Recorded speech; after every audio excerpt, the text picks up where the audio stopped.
नमस्कार। स्पॉटलाइट हरियाणा में आपका स्वागत है। मैं हूं वैशाली चौधरी। हफ्ते की बड़ी खबरों के साथ आपके सामने हाजिर हूं और इस हफ्ते की जो सबसे बड़ी खबर है वो सिर्फ प्रदेश के लिए ही नहीं बल्कि पूरे देश के लिए एक बहुत बड़ी खबर है। जी हां, हम बात कर रहे हैं स्वर्गीय ओम प्रकाश चौटाला की, जिन्होंने शुक्रवार को पहले अपने घर में उन्हें दिल का दौरा पड़ा, जिसके बाद उन्हें गुरुग्राम के मेदांता अस्पताल ले जाया गया, जहां उनके इलाज के दौरान मृत्यु हो गई। आइए देखते हैं चौटाला गांव में शनिवार को उनके पार्थिव शरीर का अंतिम संस्कार हुआ और चौटाला गांव में किस तरह का माहौल था, क्या कुछ हुआ उस दिन। देखिए एक स्पेशल रिपोर्ट।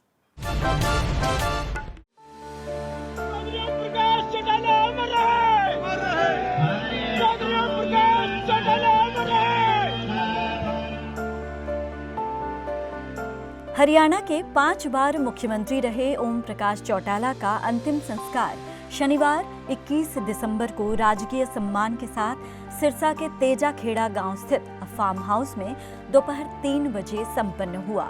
दोपहर 2 बजे तक उनकी पार्थिव देह अंतिम दर्शन के लिए इसी फार्म हाउस में रखी गई। उनका शरीर तिरंगे में लपेटा गया। उन्हें हरी पगड़ी और चश्मा भी पहनाया गया। इस मौके पर राजनीतिक तौर पर अलग उनके दोनों बेटे अजय चौटाला और अभय चौटाला और भाई रणजीत चौटाला भी एक साथ मौजूद दिखे।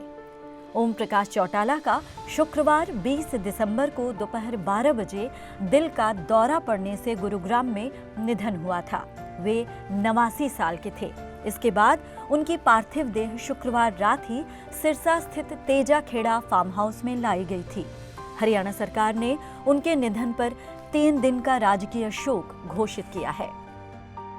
पिता के निधन पर उनके छोटे बेटे अभय चौटाला ने सोशल मीडिया पर लिखा, पिताजी का निधन सिर्फ हमारे परिवार की नहीं बल्कि हर उस व्यक्ति की व्यक्तिगत क्षति है जिनके लिए उन्होंने अपना संपूर्ण जीवन समर्पित किया। उनका संघर्ष, उनके आदर्श और उनके विचार हमेशा हमारे दिलों में जिंदा रहेंगे। पूर्व डिप्टी सीएम दुष्यंत चौटाला ने दादा ओपी चौटाला को लौह पुरुष बताया। ओपी चौटाला के मुख्यमंत्री कार्यकाल में वे टीचर भर्ती घोटाले में फंसे थे, जिसमें उन्हें बड़े बेटे अजय चौटाला के साथ 10 साल की कैद भी हुई थी। हालांकि 2 साल पहले ही उन्हें केंद्र की सजा माफी स्कीम के तहत रिहा कर दिया गया था। चौटाला ने तिहाड़ जेल में रहते 2017 से 2021 के बीच 10वीं से लेकर 12वीं तक की परीक्षा उत्तीर्ण की थी। इसको लेकर एक फिल्म भी बनी थी, अभिषेक बच्चन अभिनीत 10वीं, जिसमें चौटाला का किरदार उन्होंने निभाया था। इससे पहले चौटाला के निधन पर प्रधानमंत्री नरेंद्र मोदी, कांग्रेस के राष्ट्रीय अध्यक्ष मल्लिकार्जुन खड़गे, केंद्रीय मंत्री मनोहर लाल खट्टर, मुख्यमंत्री नायब सैनी और पूर्व सीएम भूपेंद्र हुड्डा के अलावा तमाम दिग्गज नेताओं ने उनके हरियाणा की राजनीति में दिए योगदान को याद किया। कि वो एक धुरंधर योद्धा थे, शायद सबसे लंबे अरसे तक, और एक लंबे दौर की राजनीति, बदलते हरियाणा के स्वरूप को उन्होंने अपने तरीके से देखा भी, उसमें भागीदारी और योगदान भी किया। और किसानों की लड़ाई खास तौर से वो निरंतर लड़ते रहे अपने अपने तरीके से अलग अलग राजनीतिक अध्यायों में। उनके ऐसे व्यक्ति के प्रति हम सब अपने श्रद्धा सुमन प्रकट करते हैं और उम्मीद करते हैं कि परिवार चाहने वाले उनके समर्थकों को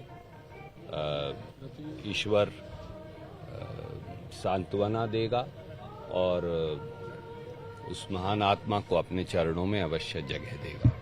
देखो, इस तरह के नेता बहुत कम और बहुत लंबा अरसा हर एक तय नहीं कर सकता है। तो इनकी एक अलग तरह की जिंदगी, अलग तरह की यात्रा राजनीतिक जो इनकी रही, बचपन से हमने देखा। तो शुरू में जब इलेक्ट हुए और उसके बाद मुख्यमंत्री बने की पकड़, लोगों की, किसानों की, नीचे जो सबसे नीचे लोग अपना जीवन कैसे बसर करते हैं, वो सब उन्होंने देखा, जाना। ओपी चौटाला के अंतिम दर्शन के वक्त राजनीतिक तौर पर अलग अलग चौटाला परिवार एक साथ दिखाई दिया। चौटाला के बड़े बेटे अजय चौटाला, छोटे बेटे अभय चौटाला और उनके भाई रंजीत चौटाला एक साथ तस्वीरों में देखे जा सकते हैं। अभय इस वक्त इनेलो को संभाल रहे हैं, वहीं अजय चौटाला अपनी अलग पार्टी जेजेपी बना चुके हैं। रंजीत चौटाला इसी साल लोकसभा चुनाव के वक्त भाजपा में शामिल हुए थे, लेकिन विधानसभा चुनाव के वक्त टिकट न मिलने पर फिर से निर्दलीय चुनाव लड़ चुके हैं। साल 1999-2000 में चौटाला टीचर भर्ती घोटाले में फंसे। साल 2004 में सीबीआई जांच के बाद ओपी चौटाला, उनके बेटे अजय चौटाला समेत कुल 62 लोगों पर एफआईआर दर्ज हुई थी। जनवरी 2013 में दिल्ली की स्पेशल सीबीआई कोर्ट ने भ्रष्टाचार का कसूरवार मानते हुए चौटाला और उनके बेटे अजय चौटाला को 10 साल कैद की सजा सुनाई थी। मुख्यमंत्री रहते चौटाला का सरकार आपके द्वार कार्यक्रम एक बड़ी पहल थी। उन्होंने गांवों का दौरा किया, लोगों से उनकी जरूरतों के बारे में पूछा और उनकी मांगों पर अमल करते हुए उनके सामने ही फैसले लिए। हर 2 सवाल हर जगह पूछते थे, फिरनी और शमशान घाट पक्का है या नहीं। अक्टूबर 1996 के लोकसभा चुनाव के बाद हरियाणा लोक दल राष्ट्रीय के नाम से नई पार्टी उन्होंने बनाई थी।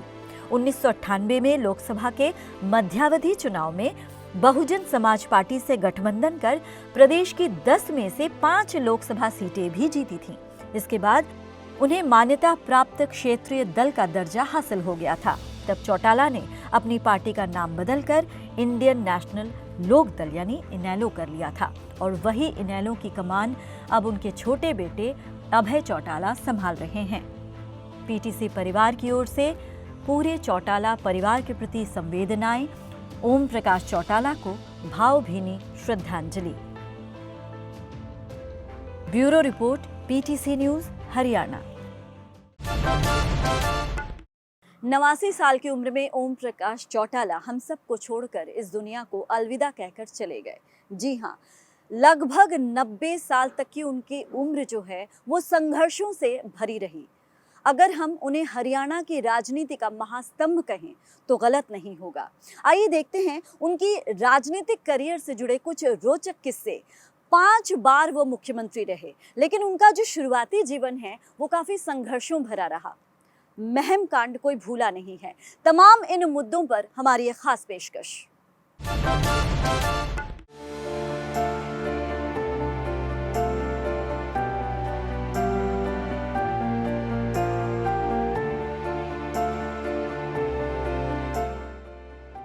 हरियाणा के पूर्व मुख्यमंत्री ओम प्रकाश चौटाला का शुक्रवार को निधन हो गया। इनेलो सुप्रीमो और पूर्व सीएम ओपी चौटाला गुरुग्राम के मेदांता अस्पताल में अचानक दिल का दौरा पड़ने के बाद भर्ती हुए, जहां उन्होंने थोड़ी देर बाद अंतिम सांस ली। 89 वर्ष की उम्र में ओपी चौटाला का निधन हुआ।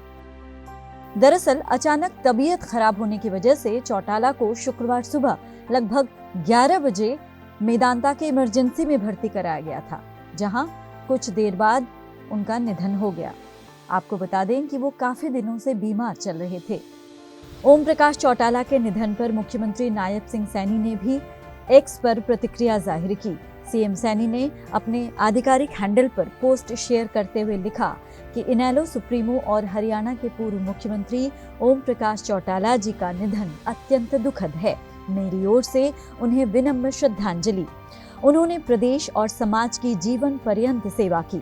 देश और हरियाणा प्रदेश की राजनीति के लिए ये अपूरणीय क्षति है। प्रभु श्री राम से प्रार्थना है कि दिवंगत पुण्यात्मा को अपने श्री चरणों में स्थान और शोकाकुल परिजनों को ये दुख सहने की शक्ति दें। हम उनके दिखाए रास्ते पे चलेंगे और उनकी जो मन की जो बातें थी उनको पूरा करेंगे। वहीं हरियाणा के पूर्व मुख्यमंत्री और कांग्रेस के वरिष्ठ नेता भूपेंद्र सिंह हुड्डा ने भी इस पर प्रतिक्रिया दी है। हुड्डा ने कहा कि जब ओम प्रकाश जी सीएम थे, वे विपक्ष के नेता थे और उनके बीच अच्छे संबंध रहे।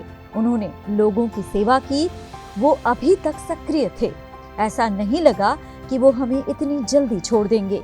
वो एक अच्छे इंसान थे और हुड्डा के मुताबिक मेरे लिए बड़े भाई जैसे थे। और कांग्रेस की राजनीति में बहुत लंबे समय तक साथ रहे और वो ओम प्रकाश जी जब मुख्यमंत्री थे तो मैं विपक्ष का नेता था।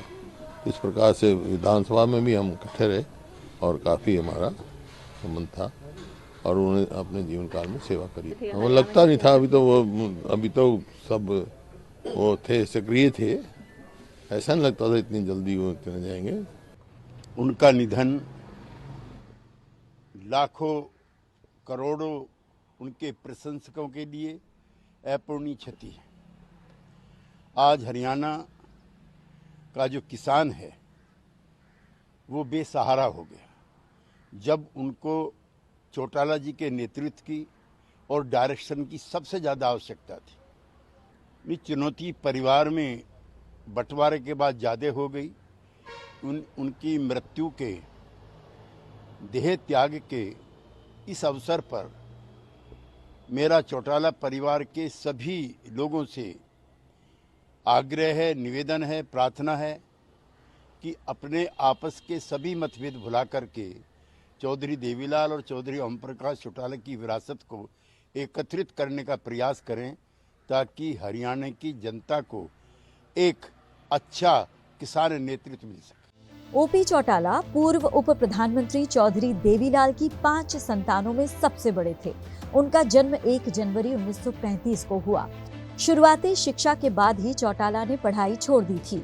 2013 में शिक्षक भर्ती घोटाले के दौरान जब चौटाला तिहाड़ जेल में बंद थे, तब उन्होंने 82 साल की उम्र में पहले 10वीं और फिर 12वीं की परीक्षा पास की थी, जो कि एक चर्चा का विषय बनी रही। चौटाला की चुनावी राजनीति की शुरुआत 1968 में हुई। उन्होंने पहला चुनाव देवीलाल की परंपरागत सीट एलनाबाद से लड़ा। उनके मुकाबले पूर्व सीएम राव बीरेंद्र सिंह के विशाल हरियाणा पार्टी से लालचंद खोड़ ने चुनाव लड़ा। इस चुनाव में चौटाला हार गए। हालांकि हार के बाद भी चौटाला शांत नहीं बैठे। उन्होंने चुनाव में गड़बड़ी का आरोप लगाया और हाईकोर्ट पहुंच गए। 1 साल चली सुनवाई के बाद कोर्ट ने लालचंद की सदस्यता रद्द कर दी। 1970 में उपचुनाव हुए तो चौटाला ने जनता दल के टिकट पर चुनाव लड़ा और विधायक बने। साल 1987 के विधानसभा चुनाव में लोकदल को 90 सीटों में से 60 सीट पर जीत मिली। ओपी चौटाला के पिता देवीलाल दूसरी बार मुख्यमंत्री बने। 2 साल बाद हुए लोकसभा चुनाव में केंद्र में जनता दल की सरकार बन गई, जिसमें वीपी सिंह प्रधानमंत्री बने। देवीलाल भी इस सरकार का हिस्सा बने और उन्हें उप प्रधानमंत्री बनाया गया। अगले दिन दिल्ली में लोकदल के विधायकों की बैठक हुई, जिसमें ओपी चौटाला को मुख्यमंत्री पद के लिए चुन लिया गया। 2 दिसंबर 1989 को ओम प्रकाश चौटाला पहली बार हरियाणा के मुख्यमंत्री बने। तब वे राज्यसभा सांसद थे। सीएम बने रहने के लिए उन्हें 6 महीने के भीतर विधायक बनना जरूरी था। देवीलाल ने उन्हें अपनी पारंपरिक सीट महम से चुनाव लड़वाया, लेकिन खाप पंचायत ने इसका विरोध कर दिया। 27 फरवरी 1990 को महम में वोटिंग हुई, जो हिंसा और बूथ कैप्चरिंग की भेंट चढ़ गई। चुनाव आयोग ने 8 बूथों पर दोबारा वोटिंग कराने के आदेश दिए। जब दोबारा मतदान हुआ तो फिर से हिंसा भड़क उठी। चुनाव आयोग ने फिर से चुनाव रद्द कर दिया। लंबे सियासी घटनाक्रम के बाद 27 मई को फिर से चुनाव की तारीखें तय की गई, लेकिन वोटिंग से कुछ दिन पहले निर्दलीय उम्मीदवार अमीर सिंह की हत्या हो गई। चौटाला ने दांगी के वोट काटने के लिए अमीर सिंह को डमी कैंडिडेट बनाया था। अमीर सिंह और दांगी एक ही गांव यानी मदीना के थे। हत्या का आरोप भी दांगी पर लगा। जब पुलिस दांगी को गिरफ्तार करने उनके घर पहुंची तो उनके समर्थक भड़क गए। पुलिस ने भीड़ पर गोलियां चलाई। इसमें 10 लोगों की मौत हो गई। महम में हुई हिंसा का शोर संसद में भी गूंजा। प्रधानमंत्री वीपी सिंह और गठबंधन के दबाव में तत्कालीन उप प्रधानमंत्री देवीलाल को झुकना पड़ा। पहली बार मुख्यमंत्री बनने के 5.5 महीने के बाद ही ओम प्रकाश चौटाला को इस्तीफा देना पड़ा। उनकी जगह बनारसी दास गुप्ता को मुख्यमंत्री बनाया गया। कुछ दिन बाद चौटाला दड़बा सीट से उपचुनाव जीत गए। बनारसी दास को 51 दिन बाद ही पद से हटाकर चौटाला दूसरी बार मुख्यमंत्री बन गए। लेकिन महम में हुई हिंसा का मामला ठंडा नहीं हुआ। प्रधानमंत्री वीपी सिंह भी चाहते थे कि चौटाला पर जब तक केस चल रहा है वे मुख्यमंत्री न बने। मजबूरन 5 दिन बाद ही चौटाला को फिर से पद छोड़ना पड़ा। अब की बार उन्होंने मास्टर हुकुम सिंह फोगाट को मुख्यमंत्री बनाया। साल 1990 के बाद प्रधानमंत्री वीपी सिंह सरकार को बाहर से समर्थन दे रही भाजपा ने राम मंदिर बनाने के लिए रथ यात्रा निकालने का फैसला किया। वीपी सिंह ने आडवाणी से रथ यात्रा न निकालने के लिए कहा, लेकिन वे नहीं माने। इसके बाद आडवाणी को बिहार के समस्तीपुर से गिरफ्तार कर लिया गया। गिरफ्तारी से नाराज भाजपा ने वीपी सिंह सरकार से समर्थन वापस ले लिया। 7 नवंबर 1990 को वीपी सिंह की सरकार गिर गई। इसके बाद जनता दल से चंद्रशेखर प्रधानमंत्री बन गए और देवीलाल को उप प्रधानमंत्री बना दिया गया। इसके 4 महीने बाद यानी मार्च 1991 में देवीलाल ने हुकुम सिंह को हटाकर ओम प्रकाश चौटाला को तीसरी बार हरियाणा का मुख्यमंत्री बना दिया। इस फैसले से राज्य में पार्टी के कई विधायक नाराज हो गए। कुछ विधायकों ने पार्टी छोड़ दी। नतीजा ये हुआ कि 15 दिनों के भीतर ही सरकार गिर गई। राज्य में राष्ट्रपति शासन लग गया और 15 महीने के भीतर तीसरी बार ओपी चौटाला ने मुख्यमंत्री पद से इस्तीफा दिया।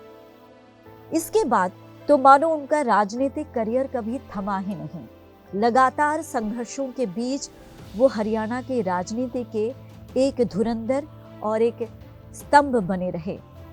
पीटीसी न्यूज परिवार की ओर से ओपी चौटाला को भावभीनी श्रद्धांजलि। Bureau input, PTC news, Haryana.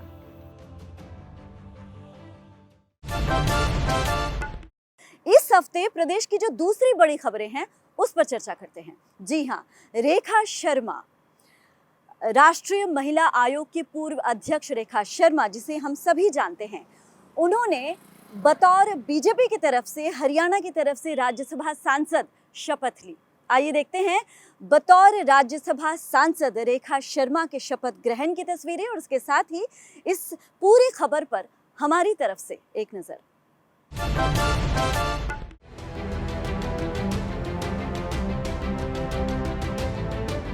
राष्ट्रीय महिला आयोग की पूर्व अध्यक्ष और भाजपा नेता रेखा शर्मा राज्यसभा उपचुनाव में निर्विरोध निर्वाचित हो गई। शुक्रवार को नामांकन वापसी का अंतिम दिन था। रेखा शर्मा के सामने किसी भी उम्मीदवार ने नामांकन नहीं भरा था। नामांकन वापसी की समय सीमा समाप्त होने के बाद रिटर्निंग अधिकारी ने जीत का सर्टिफिकेट देकर उन्हें विजयी घोषित किया था। रेखा शर्मा का कार्यकाल अगस्त 2028 तक रहेगा। इसी के साथ 4 महीने में ये दूसरा मौका है जब भाजपा उम्मीदवार राज्यसभा के लिए निर्विरोध चुना गया है। अगस्त में भाजपा नेता किरण चौधरी भी निर्विरोध निर्वाचित हुई थी। गौरतलब है कि हरियाणा में राज्यसभा की सीट उस समय खाली हो गई थी जब अक्टूबर में विधानसभा चुनाव में भाजपा के कृष्णलाल पंवार विधायक चुने गए थे। विधायक बनने पर उन्होंने राज्यसभा सीट से इस्तीफा दे दिया था। 90 सीटों वाली हरियाणा विधानसभा में भाजपा के 48 विधायक हैं और 3 निर्दलियों का उन्हें समर्थन हासिल है। ऐसे में उनकी जीत पहले से ही तय मानी जा रही थी। इधर कांग्रेस ने भी उम्मीदवार उतारने से मना कर दिया था। जीत के बाद रेखा शर्मा ने कहा कि वो राज्यसभा में महिलाओं के हित और अधिकारों की रक्षा के लिए उनकी आवाज बुलंद करने में कोई कसर नहीं छोड़ेगी।